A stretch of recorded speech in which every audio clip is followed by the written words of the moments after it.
Welcome to my YouTube channel. நாங்கள் இன்றைக்கி பார்க்க போகிறது அனார்டர்ட் லிஸ்ட் சம்மந்தமாகவும் அதே போல் கலர் ப்ராப்பர்ட்டிஸ் சிஎஸ்எஸ்ல நாங்கள் எவ்வாறு பயன்படுத்தலாம் அப்படின்றது சம்மந்தமாகவும். அனார்டர்ட் லிஸ்ட்டுக்கு நாங்கள் சேம் ஸோ ஸ்டைல் என்கிட்ட கொடுத்தீங்கன்னா ஓகே. இப்போ வந்து என்ன செய்யணும், ஸ்டைல் டைப் கொடுக்கணும். So list style type.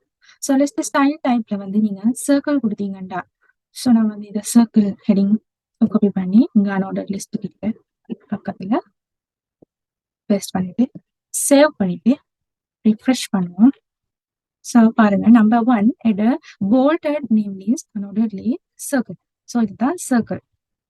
So அடுத்ததாக நாங்கள் திரும்பியும் சேம் ஃபுல் காப்பி பண்ணுவோம். ஓகே,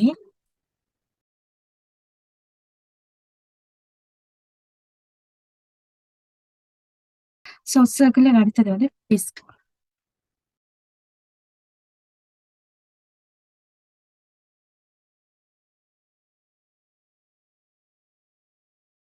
இப்போ ரிஃப்ரெஷ் பண்ணுவோம். ஸோ செகண்ட் டைப் வந்து டிஸ்க். தேர்ட் டைப்புக்கு போகலாம்.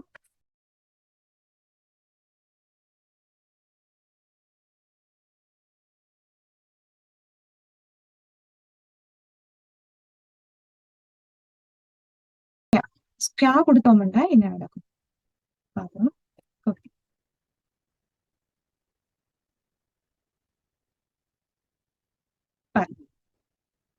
ஸோ இது வந்து ஒரு பாக்ஸ் ஷேப்ல ஃபில் பண்ணப்பட்ட பாக்ஸ் ஷேப்ல வருது.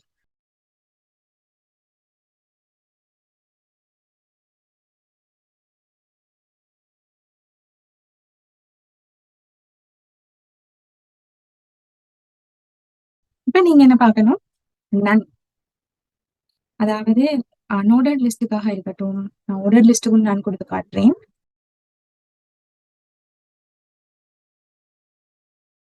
நன்.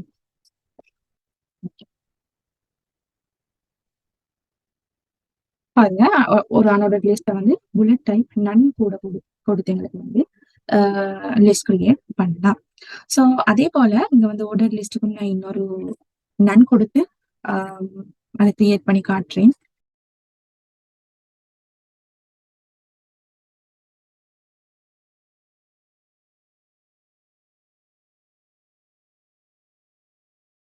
நீங்க நன் கொடுத்தீங்கன்னாலும், அதாவது ஆர்டர்ட் லிஸ்ட் நாங்க கிரியேட் பண்ணி கொண்டிருக்கும் போது அதுல ஸ்டைல் டைப் நன் கொடுத்தீங்கன்னாலும், அல்லது அன்ஆர்டர்ட் லிஸ்ட்ல ஸ்டைல் டைப் நன் கொடுத்தீங்கன்னாலும், ரெண்டும் வந்து எங்களுக்கு ஒரே அவுட்புட் தான் காட்டும். அதே போல இன்னொரு விஷயம், ஃபார் எக்ஸாம்பிள் நான் திரும்ப இப்பே ஆர்டர் லிஸ்ட்டை கிரியேட் பண்ணேன். ஸோ இன்னொரு காப்பி பண்றேன், பண்ணிட்டு திரும்ப நான் இன்னொரு லிஸ்ட் போடுறேன். ஓகே, இதுல நம்ம சின்னதா ஒரு டிஃபரெண்ட் பண்ணி பார்ப்போம். இங்க வந்து டைப்புக்கு ஒரு அன்ஆர்டர்ட் டைப் கொடுப்போம், புல்லட் டைப் ஒன்று கொடுப்போம். ஸோ என்ன நடக்குது அப்படின்னு பார்ப்போம். ஃபார் எக்ஸாம்பிள் ஸோ டிஸ்க் கொடுக்குறேன். ஸோ ஒரு ஆர்டர்ட் லிஸ்ட்டுக்கு புல்லட் டைப் கொடுக்கறதாக இருந்தா என்ன நடக்கும், அவுட்புட்டை பார்ப்போம். பாருங்க, ஒரு ஆர்டர் லிஸ்ட்டுக்கு டிஸ்க் கொடுத்தோம்னா ஸ்டைல் வந்து அது டிஸ்க் தான் காட்டும். ஸோ இதுல என்ன நீங்க விளங்கணும் அப்படின்னா, ஆர்டர் லிஸ்ட் அப்படின்னு போட்டதும் அன்ஆர்டர் லிஸ்ட் அப்படின்னு போட்டதும் நாங்க வந்து HTML டிஃபைன் பண்ணப்பட்ட ஒரு ஃபார்மேட். அதாவது ஆர்டர் லிஸ்ட் OL-க்குள்ளால நாங்கள் லிஸ்ட் கிரியேட் பண்ணும் போது என்ன நடக்குது அப்படின்னா, HTML ஏதாவது ஒரு ப்ரௌசர் மூலமாக அவுட்புட்டை காட்டும் போது ஏதோ ஒரு முறையில ஆர்டர் பண்ணி காட்டுது. அது ஏபிசிடி அந்த முறையாக இருக்கட்டும், 1 2 3 4, ஸோ இந்த நம்பரிங் சிஸ்டமாக இருக்கட்டும், 01 02 03 இந்த மெத்தடாக இருக்கட்டும், அல்லது ஸோ அந்த ஆர்மேனியன் மெத்தட் அல்ல ஜார்ஜியன் மெத்தட். ஸோ எங்களோட வெப் ப்ரௌசர் இந்த அவுட்புட் டிஃப்ரெண்ட் ஆகும். ஆனால் ஆர்டர் பண்ணப்பட்ட ஏதோ ஒரு மெத்தடை தான் காட்டப்போம். அதே டெக் வந்து நாங்கள் அன்ஆர்டர்ட் லிஸ்ட்ல கிரியேட் பண்ணணுமாக இருந்தா அதுல வந்து ஏதோ ஒரு அன்ஆர்டர்ட் லிஸ்டுக்கான புல்லட் சிஸ்டத்தை காட்டும். ஸோ டிஸ்காக இருக்கட்டும், அல்லது ஒரு சர்க்கிள் அல்லது ஒரு பாக்ஸ், அதாவது ஸ்கொயர்.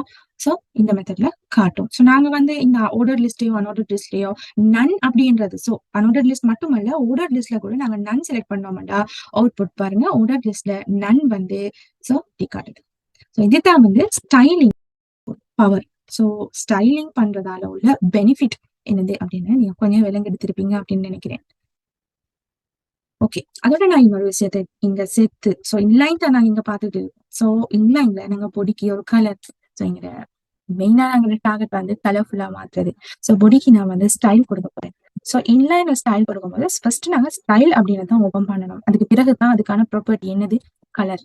ஸோ நான் வந்து கலர் அப்படின்னு கொடுக்குறேன். சிஓ இல்லோ ஸ்பெல் மிஸ்டேக் ஆகாம பாத்துக்கோங்க. ஸோ நான் வந்து இங்க கலர் வந்து இந்த கலர் செலக்ட் பண்றேன். ஸோ இப்ப பாருங்க, சேவ் பண்ணிட்டு இந்த அவுட்புட்டை பாத்தீங்கன்னா, ஸோ கலர் வந்து லேட்டஸ்ட் கலர் சேஞ்ச் பண்ணப்பட்டிருக்கு. ஸோ நான் வந்து இதுக்கு இன்னொரு ஸ்டைல் கொடுக்குறதாக இருந்தால் என்ன செய்யணும்? ஸோ ஒரே லைன்ல இன்லைன் ஸ்டைலிங் வந்து ஒரே லைன்ல கொடுத்துட்டு போக வேண்டிய ஒரு விஷயம். அடுத்ததாக நாங்க என்ன செய்யணும்? பேக்ரவுண்ட் கலர் கொடுக்கணும். So background colour. ஸோ நீங்க ஃபர்ஸ்ட் 2-3 எழுத்துக்கள் எழுதும் போதே எங்களுக்கு வந்து இந்த சிஎஸ்எஸ் தேவையான ப்ராப்பர்ட்டிஸையோ அல்லது வேல்யூ ஸோ இதை காட்டும் எங்களுக்கு விஷுவல் பேசிக்ல பிரேக்கர்ஸ்லயா இருக்கட்டும், எங்களுக்கு அந்த இதை டிபெண்ட் பண்றோம். ஸோ எங்களுக்கு வந்து அதை செலக்ட் பண்றது ஈஸியா இருக்கும். ஸோ பேக்ரவுண்ட் கலர் தான் கொடுக்க போறேன். ஸோ வந்து லைட் கலர்ஸ் லேட்டர் லைட் கலர்ல இருக்கிறதால நான் வந்து ஒரு டார்க் கலர் தீம் செலக்ட் பண்றேன். ஸோ பிளாக் சேவ் பண்ணிட்டு ரிஃப்ரெஷ் பண்ணோம்னா ஓகே. ஸோ இதுதான் வந்து என்னோட webpage new look. CSS include பண்ணாமட்டா. ஸோ பொடிக்கு நாங்க இன்லைன் கொடுக்காமட்டா, அல்லது நாங்க இப்ப பார்த்தோம் ஸ்டைல் கொடுக்கறதுக்கு லிஸ்ட்டுக்கு, அதாவது ஆர்டர் லிஸ்டாக இருந்தா அல்லது அன்ஆர்டர் லிஸ்டாக இருந்தா அந்த லிஸ்ட்டுக்கு ஸ்டைல் கொடுக்கறது ஸ்டெப் பை ஸ்டெப் பார்த்தோம். அதே போல நாங்க இன்னொன்று பார்ப்போம். H1 இந்த ஹெடிங் இது ஸ்டைல் கொடுக்கறதாக இருந்தா என்ன செய்யுது? ஸோ நாங்க ஸ்டைல் திரும்பிய same procedure style. So style தான் கொடுக்க போறோம் அப்படின்றத நாங்க வந்து கோட் காட்டணும். ஸோ ஸ்டைல் ப்ராப்பர்ட்டி என்னது? ஸோ ஹெடிங்குக்கு நீங்க வந்து ஹைலைட் ஆன ஒரு கலர் கொடுக்கணுமா, அல்லது ஹெடிங் ஒரு பாக்ஸ் ஷேப்ல பார் பண்ணணுமா ஒரு கலர் கொடுத்து? ஸோ சேம் கலர் கொடுக்கணும். கலர் ஓகே ப்ரௌன் கொடுக்கணும். ஸோ டார்க் கலர் ஏதோ ஒரு கலர் கொடுக்கணும். ஸோ நான் வந்து ஓகே ப்ரௌன் கொடுக்குறேன். ஸோ அடுத்ததாக என்ன செய்யணும்? நெக்ஸ்ட் வந்து பேக்ரவுண்ட் கலர் கொடுக்குறேன். பேக்ரவுண்ட் கலர் நம்ம வந்து கொடுக்கும்போது பேக்ரவுண்ட் கலர். ஸோ பேக்ரவுண்ட்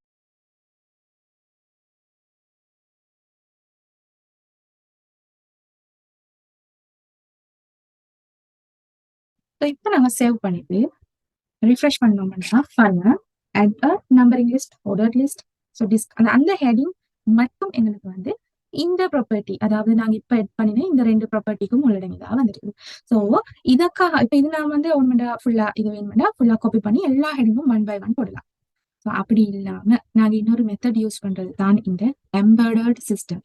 அதாவது ஒரு கோடுக்குள்ள ஸ்டைல் அப்படின்ற ஒரு தனி டெக் ஓபன் பண்ணி அதுக்குள்ள நாங்க வந்து இந்த ஸ்டைல இன்க்ளூட் பண்றது.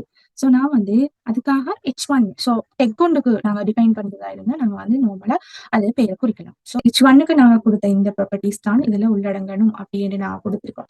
ஸோ இதை நாங்க கட் பண்ணி எல்லா H1க்கும் இட்டதா இருந்தால் இங்க பேஸ்ட் பண்ணிட்டு ஸோ கோட் எழுதும் போது நாங்க வந்து ப்ராப்பர்ட்டிஸ் வந்து 1 by 1 எழுது ஒரு லைன்ல ஒரு ப்ராப்பர்ட்டி.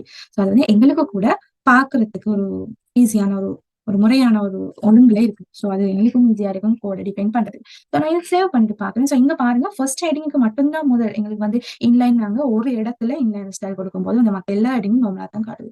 ஸோ செகண்ட் ஸோ எல்லா ஹெடிங்குக்கும் இதே சேம் ப்ரொசீஜர் நாங்க காட்டணும் அப்படின்னா என்ன செய்யணும்ன்றதான் இந்த மெத்தட். ஸோ எம்பெடட் சிஸ்டத்துல நான் வந்து H1 கிரியேட் பண்ணிக்கிறேன். ஓகே முடியும் இது H1க்கு நான் கொடுத்த அந்த இன்லைனையே காப்பி பேஸ்ட் பண்ணலாம். ஸோ எல்லாத்துக்கும் பேஸ்ட் பண்ணி இருக்கும். ஸோ இது டைம் வேஸ்ட். ஸோ அந்த டைம் வேஸ்ட் நாங்க வந்து குறைச்சி ஒரு ஒரு நல்ல எஃபெக்டிவான ஒரு வெப்பேஜை கிரியேட் பண்ணவும் வேணும். ஒரு நல்ல டைம் ஒரு ஷார்ட் டைம் பீரியட்ல நாங்க இதை குயிக்கா முடிக்கிற மாதிரி இருக்கவும் வேணும். ஸோ அதுக்காக தான் நாங்க வந்து இந்த மெத்தட் ஃபாலோ பண்ணுவோம். ஸோ எம்பெடட் சிஸ்டத்துல அது ஒரு ஈஸியான வே.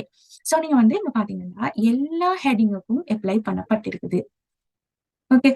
நான் வந்து எம்பெடட் சிஸ்டத்துல வந்து ஒரு டெக் மூலமாக ஸ்டைல் கொடுக்குற மெத்தட் தான் இது. ஸோ அடுத்தது நாங்க பார்த்தது கிளாஸ் மூலமாக ஸ்டைல் கொடுக்குறது. ஸோ கிளாஸ் மூலமாக ஸ்டைல் கொடுக்கறதுக்கு நான் யூஸ் பண்றது இந்த H3 டெக். ஸோ எங்களுக்கு வந்து இதுல H3 டிஃபைன் பண்ணலாம். ஸோ நான் உதாரணத்துக்காக வேண்டி இங்க வந்து கிளாஸ் அப்படின்னு ஒரு கிளாஸ் கிரியேட் பண்ணேன். ஸோ கிளாஸுக்கு நான் வந்து நேம் கொடுக்குறேன்.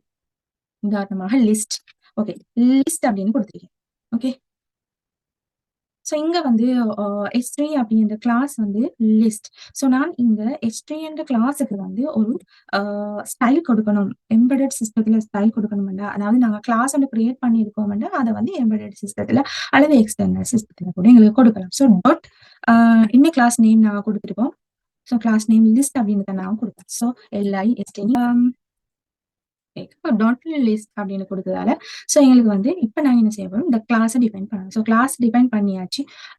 ஸோ இந்த ஃப்ரூட்ஸ் ஹெடிங் வந்து ஒரு ஸோ இதே சேம் கலர் பேக்ரவுண்டை நாங்கள் வந்து கொஞ்சம் டிஃப்ரெண்ட்டாக கொடுப்போம். ஸோ காப்பி பண்ணுவேன்.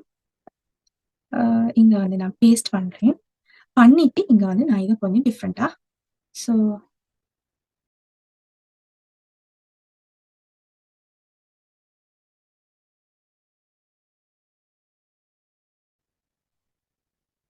ஓகே. இப்போ நீங்க சேவ் பண்ணிட்டு அவுட்புட்டை பாருங்க. ஸோ இந்த ஃபர்ஸ்ட் ஃப்ரூட்ஸ் அப்படின்னு ஹெடிங் வந்து எங்களுக்கு இந்த அவுட்புட்ல காட்டுது. ஸோ நான் வந்து இந்த கிளாஸ் எல்லா ஃப்ரூட்ஸுக்கும் H3 அப்படின்றது வந்து நாங்கள் ஃப்ரூட்ஸுக்கும் வெஜிடபிள்ஸுக்கும் பார்த்துருக்கோம் தானே. ஸோ நான் வந்து இங்க எல்லா கிளாஸ் எல்லா H3க்கும் வந்து இங்க கிளாஸ் அப்படின்றத பேஸ்ட் பண்றேன். இந்த லுக் வந்து ஃப்ரூட்ஸ் அண்ட் ஹெடிங்குக்கு மட்டும்தான் வரணும் அப்படின்றதுக்காக வந்து நான் வந்து இங்க இந்த கிளாஸை யூஸ் பண்றேன்.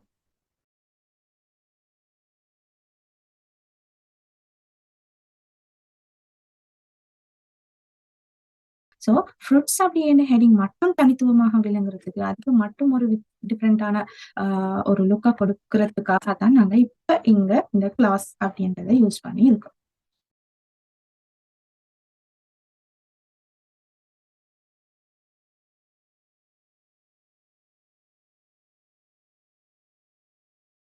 ஓகே, ரிஃப்ரெஷ் பண்ணி பார்ப்போம்.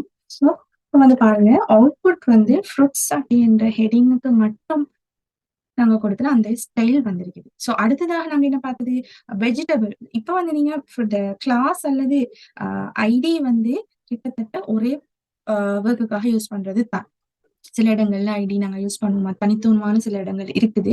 ஸோ இந்த இடத்துல வந்து நான் கிளாஸுக்கு பதிலாக ஐடி கூட கொடுத்திருக்கலாம், அது எந்த ஒரு பிரச்சனையும் இல்லை.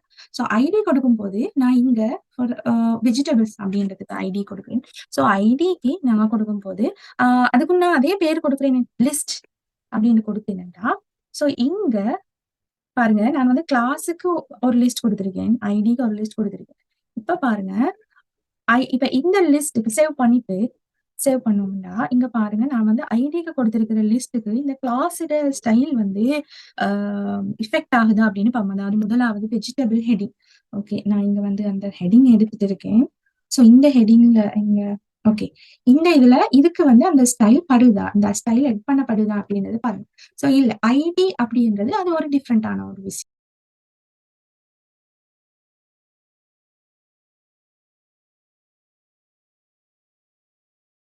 ஹேஷ் என்ற மெத்தடை தான் யூஸ் பண்ணும். ஹேஷ் லிஸ்ட் அப்படின்றத யூஸ் பண்ணி தான் நாங்கள் வந்து இந்த ஐடி கிரியேட் பண்ணணும். ஸோ நாங்கள் வந்து அதை ஆட் பண்ணுவோம். ஸோ சேம் ப்ரொசீஜர்ன்றதால நான் காப்பி பண்ணி பேஸ்ட் பண்ணிட்டு அதுக்கு மட்டும் கலர்ஸை டிஃப்ரெண்டாக கொடுக்குறேன்.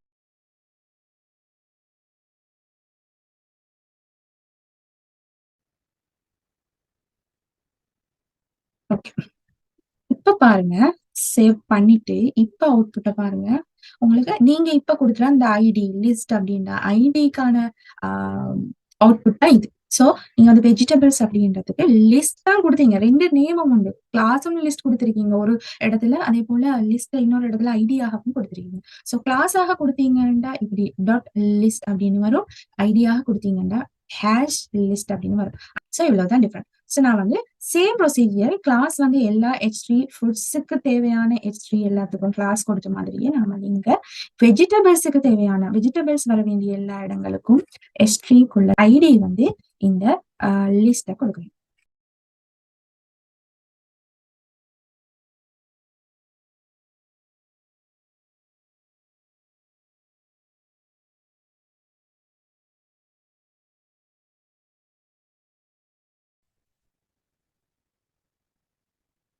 ரிஃப்ரெஷ் பண்ணி பாருங்க. ஸோ இங்க வந்து வெஜிடபிள்ஸ் எல்லா வெஜிடபிள் ஹெட்டிங்குக்கும் எங்களுக்கு வந்து இந்த yellow கலர்ல அவுட்புட் காட்டுது. ஸோ yellow கலர் பார் காட்டுது. ஸோ நாங்க வந்து இன்னொரு டுட்டோரியல்ல ஒரு பெரிய பரப்பையே கவர் பண்ணியிருக்கோம். ஸோ இன்லைன் சிஎஸ்எஸ்னா என்னது, எம்பெடட்னா என்னது, எக்ஸ்டர்னலாக ஒரு சிஎஸ்எஸ் கிரியேட் பண்றதுண்டா எவ்வாறு கிரியேட் பண்ணலாம் அப்படின்றத மட்டும் நாங்க வந்து நெக்ஸ்ட் கிளாஸ்ல பார்ப்போம். ஸோ இன்லைன் சிஎஸ்எஸும் எம்பெடட் சிஎஸ்எஸும் எவ்வாறு யூஸ் பண்ணலாம் அப்படின்றத நாங்க இன்னைக்கு பார்த்தோம். ஸோ ரெண்டும் வந்து சொல்ல போனா internal CSS method. So internal CSS நாங்க இன்னைக்கு கவர் பண்ணியிருக்கோம். ஸோ நெக்ஸ்ட் கிளாஸ்ல